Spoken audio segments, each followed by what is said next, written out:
네, 안녕하세요. 여러분들의 구독과 좋아요로 이 채널이 유지되고 있습니다. 네, 영상 속도는 1.5배를 추천드리는 바이고요. 항상 구독자님, 멤버십 회원님들에게 감사하다고 말씀을 드리면서 자, 이번 내용은 국민청원과 그리고 세분 이야기 간단하게 이야기하는 시간으로 한번 준비를 해보려고 합니다. 아무래도 제가 녹화 찍고 있는 시점에서는 99%인데 아마 5만 명이 넘을 거라고 생각을 하고 있는 실정입니다. 자, 여기에서 모든 코인 관계자분들, 유튜버분들, 그리고 구독자분들이 이번에 많은 용기와 참여로 인해서 이번 결과물을 산출했다라고 보실 수가 있게 되겠고요. 앞으로도 우리에 있는 목소리는 우리가 내야 우리에 있는 생태계를 지켜낼 수 있다라고 저는 생각을 하고 있는 바입니다. 이 청원에 있는 취지는 저희가 때를 부리고 억지를 부리고자 하는 게 아니죠.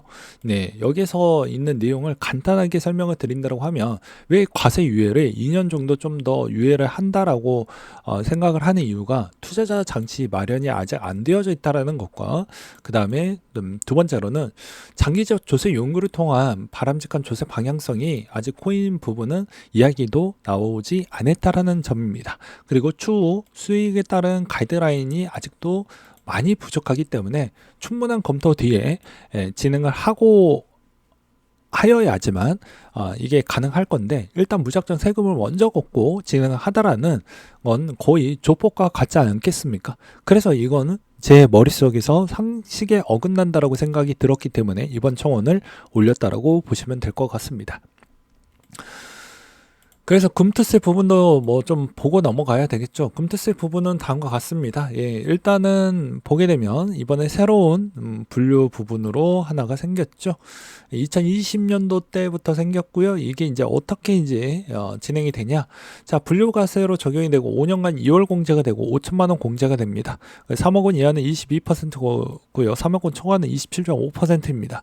금융투자 소득에 대한 22% 세율을 반기별 원청 지수가 되는데요. 짤막하게 설명을 드린다고 하면 자, 22% 반기별 원청 진수입니다. 그러니까 즉 5천만 원 부분에 공제를 해준다고 해도 어떤 문제점이 발생하냐? 자, 기본 공제 신청 안 하면요, 예, 일단 가져갑니다. 만 원이 생겼더라도 수익이 일단 2,200원을 빼고 줍니다. 22% 빼고 줍니다. 네, 그리고 내년 5월 달에 돌려준다라는 거예요. 그러면 뭐 어떠한 문제점이 발생을 할까요? 아, 그렇구나 하고 넘어가면 될까요? 안 되죠. 네, 복리가 없어집니다. 그러면 이게 당연히 외국인들은 당연히 엄청난 수익을 가져가고 있고 우리도 그 시드 가지고 재투자해서 계속해서 굴려야 되는데 그런 시점이 없어진다라는 것이죠. 그래서 이게 상당히 문제가 많다라고 계속해서 지적을 하는 바이고요. 그 다음으로 손익통상 2월 공제, 5년간 2월 공제를 해준다라는 측면도 보시게 되면 어떠한 문제점이 있냐면요. 자, 5년간 2월 공제를 해준다고 칩시다. 그러면 해외 거래소는 어떻게 될 거냐? 국내 거래소는 뭐 그럴 수 있다고 칩니다. 해외 거래소는 어디까지 증빙해야 되고 증명을 해야 되냐에 따라서 이야기가 달라지고요. 각 가이드가 애매모호하기 때문에 세무서의 유권 판단에 따라서 이야기가 달라집니다. 저번에도 제가 보여드리기도 했지만 이게 그런 일이 진짜로 있냐라고 물어보실까봐 저번 달에 있었습니다. 배당금 빼고 법인세 과세 불가, 리처 업계 남대없는 세금 20년 넘게 특례 인정을 해왔는데 추가 과세하라고 나왔습니다. 그러니까 부랴부랴 여기는 그래도 규모가 큰 운영사들이 단합적으로 다 모아가지고 본청에 딱 신고를 했습니다. 정정신고 해달라고 해서 지금 결과가 이거 잘못된 거다. 그냥 너희 그냥 세금 내지 마라. 기존 원칙대로 그냥 해라 라고 이렇게 나왔죠. 그런데 그럼에도 불구하고도 당연히 이 2월 공제 추이를 어디까지 보느냐에 따라서 손익통산 여부가 달라질 것 같은데요. 인정 범위에 따라서도 달라지고요. 이거를 인정을 못 해준다라고 하면 또 달라질 것 같습니다. 그렇다 보면 여러 가지 잡다스러운 서류들이 계속해서 들어가게 될 것인데요. 이게 쉽지 않는다라는 것과 그 다음에 이제 두 번째로는 이것으로 인해서 개인정보 유출 비중이 월등하게 너무 많이 나간다라는 겁니다. 무슨 말이냐? 너무 많이 서류를 제출을 하다 보니까 내 개인정보 부분이 너무 많이 이제 침해를 당할 수밖에 없다라는 거예요. 그렇지 않겠습니까? 그러니 씨알데기 없는 짓거리 하지 말고 제발 가이드라인 부분을 만들어 달라는 것이죠. 이거는 뭐 우리가 어떠한 제품을 쓴다라고 해도 사용 설명서가 있듯이 그냥 한 줄 써놓고 끝나는 게 아니고 아주 세밀하게 써져 있지 않습니까? 누가 보아도 유치원생도 사용할 수 있게끔 되어져 있지 않습니까? 아니면 사용 연령대를 적어놓고 사용하라고 되어져 있죠. 근데 세금은 성인인데 성인이 모르는 형태로 진행이 된다는 게 과연 바람직한 한국 사회라고 볼 수가 있을까요? 전 아니라고 생각이 들었기 때문입니다. 그래서 이런 문제점을 지적을 한다라는 것과 그 다음에 이제 연말정산도 아주 쉽게 되어져 있지 않습니까? 그래서 이것도 이제 2020년도 때 이제 이야기가 나왔다 보니까 대부분 증권사들은 이미 다 준비를 해 놓고 있습니다. 금융투자소득 세액 계산기라고 해가지고 이렇게 넣어 놓으면 자, 뭐 예를 들어서 여러분들이 제일 좋아하는 5천만 원으로 한번 넣어 볼게요. 넣어 보면 여기에서도 결과 확인 누른 다음에 상세 보기 보면 답이 나와져 있습니다. 예, 이렇게 해서 세금 법적인 측면이 딱 여기에서는 0이라고 나와져 있긴 하지만 기본적으로 5월 달에 다시 한번 가져가게 됩니다. 이제 이런 계산적인 추이 부분을 대부분 증권사나 이런 쪽으로 해가지고 사용하기 편리하게 이렇게 해놨는데 이제 해당 코인은 이런 연말정산 시스템 형태처럼 구축화가 안 되어져 있으면 혼란이 가중이 되고 필요없는 비용과 그 다음 필요없는 소송 이런 게 너무 많이 생길 거라는 것입니다. 그리고 그런 소송적인 비용도 누가 냅니까? 민사이니까 우리가 내야 되죠. 그 비용도 얼마나 아깝지 않습니까? 그러니까 그런 측면적인 추이를 애매모호하게 가니까 사회적 분란만 더 많이 생긴다라고 생각을 하는 바입니다. 그래서 이번 시스템 부분도 좀 만들어질 때까지는 전 유예가 필요하다라고 계속 목소리를 내야 할 필요성이 있다라고 생각이 들어요. 예. 그 다음으론 자, 여기서도 이제 대부분 우리가 알고 있는 스테이킹하고 이자 부분을 헷갈리는 사람이 있습니다. 예. 이자. 이거는 엄연히 다릅니다. 다시 한번 이야기를 하지만. 자, 이자는 그냥 내가 은행에다가 맡겨놓고 그 은행이 있는 관계자 쪽에서 대출이는 뭐 어떠한 사업 구조를 통해 가지고 그 이익의 일정 비중을 분배를 해서 나한테 주죠. 스테이킹은 엄연히 다르는 게 내 컴퓨터가 쉬지 않고 돌아가고 내가 거기에 참여를 할 때까지는 계속해서 신경을 써야 됩니다. 그리고 그 컴퓨팅은 계속 24시간 돌아가게 되어져 있어요. 네, 즉 내 생고생으로 만드는 거지 내가 일정 관여를 아예 안 한다라고 볼 수가 없기 때문에 이거는 좀 인터넷상 노가다가 좀 들어가는 거고 애는 그냥 엄연히 따지면 나의 고생이 전혀 안 들어간다라고 볼 수는 있죠. 그래서 엄연히 이건 좀 다릅니다. 예시를 그냥 쉽게 설명하다 보니까 다소 뭐 내용이 좀 부족할 수는 있겠다만 대략적으로 이건 엄연히 다르다라는 걸 말씀을 드리는 거예요. 물론 거래소에 스테이킹 맡긴 건 뭐 어떻게 하냐 이런 거 빼고 그냥 전통적인 스테이킹 부분에 따른 이야기를 하는 것입니다.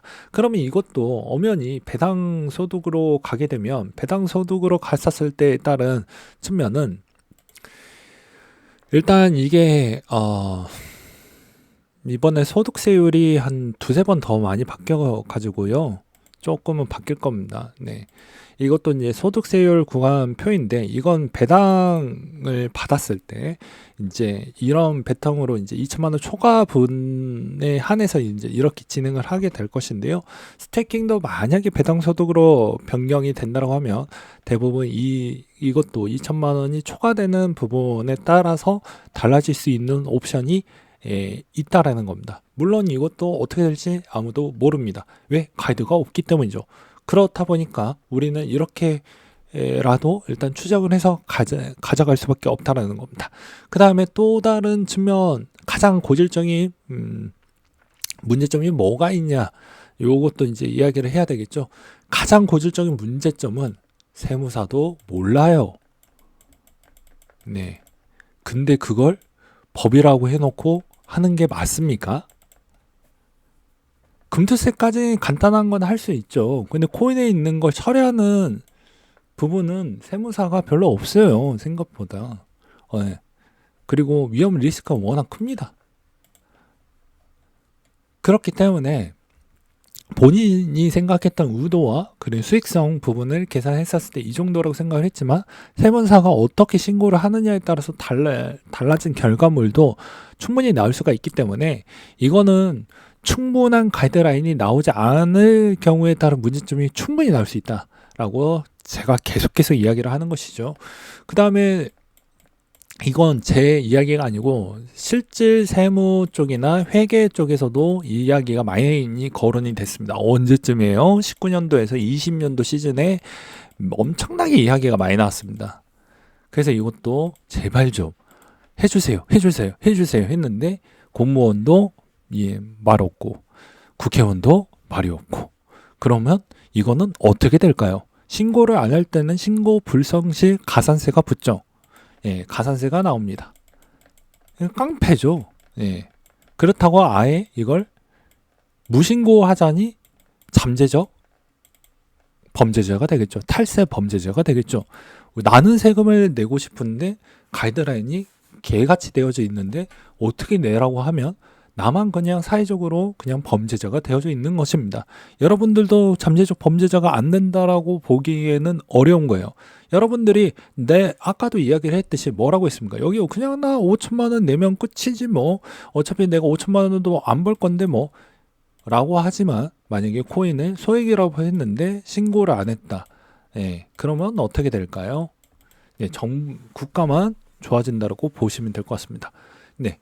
당연히 환급을 받아야 되는데 환급 신청도 모르고 그리고 6월달 되니까 왜 내 돈이 22%가 어떻게 왜 빠져나갔지도 모르고 이거는 말이 안 된다는 것이죠. 그러니까 충분히 이것도 어느 정도 알 수 있게끔 뭐 사회적으로 그런 공익 광고를 통해서라도 좀 해볼 필요성이 있다라고 생각이 듭니다. 그래서 코인적인 측면에 대해서는 대부분 사람들은 많이 하지만 이런 측면을 잘 모르는 부분이 워낙 많다. 이것도 극히 일부분에 대해서 핵심적인 내용만 이야기를 했던 것이고요. 이거 말고도 깨알같이 많습니다. 깨알같이 많은데 이 내용이 핵심이기 때문에 이 내용 위주로만 설명을 드렸습니다. 그리고 마지막으로 가장 중요한 건 무엇이냐면 자, 국내에서도 국내 고래가 있어요. 여러분들은 모르시겠지만 국내 고래가 많습니다. 생각보다. 그러면 당연히 어떻게 되냐면 자, 이번 연말 시점에서 구간에서 이제 국회의원 분들이 어떻게 이제 하느냐에 따라서 요거 달라질 수 있는데 아마 이제 국회의원 선거의 대부분 아마 아실 분들은 아시겠지만 선거 끝나고 나서는요 아무 일도 안 해요. 예, 온갖 힘을 다 뺐기 때문에 일 안 하려고 합니다. 대부분 이제 우리의 국민청원의 바람의 확률이 좀 더 높아진다라고 보는 게 맞겠죠. 검토 잘 안 해요. 만약에 극단적으로 이게 만약에 통과를 안 하고 넘어갔을 경우에는 여기가 25년이거든요. 여기가 25년이에요. 이 기간 동안 이 연말에 11월에서 12월 요 사이가 되면 어떻게 될 것 같습니까? 예, 국내 거래 빈도도 생각보다 높은데 이게 첫 시작과 선물에 있는 영향성까지 다 고려를 한다고 하면 어마무지하게 또 영향을 많이 끼치겠죠. 그러니까 이런 측면도 고려를 해야 된다는 것입니다. 물론 뭐 여러 가지 편법도 있고 여러 가지가 있긴 하지만 그거는 영상에서 다루는 건 좀 바람직하지 않기 때문에 이번 취지 영상과 좀 다르기 때문에 그건 별개로 두고 아무튼 이번 형태에서도 이 결과에 따라서 11월 12월 달에 있는 영향성은 매우 커질 것이고요. 근데 그 영향성은 누가 제일 많이 피해를 보냐? 여러분들이 피해를 많이 봅니다. 어디에서 피해를 많이 보냐? 자, 비트코인은 그렇다고 쳐요. 그냥 일단 이도도 뭐 그렇다고 칩니다. 그렇지만 어떠한 문제점이 발생을 해버리냐. 나머지 알트코인들은 그럴 수가 있다라는 거예요. 네, 이럴 수가 있다라는 겁니다.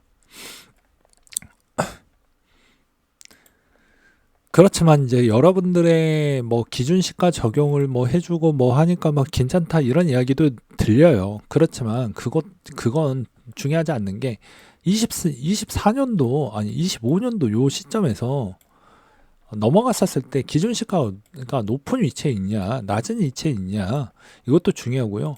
내 손익 범주에 있는 기준자에서 가장 높은 걸 반영시켜 준다라고 하는데 웬만하면 높은 있는 위치에 있는 게 훨씬 더 낫죠.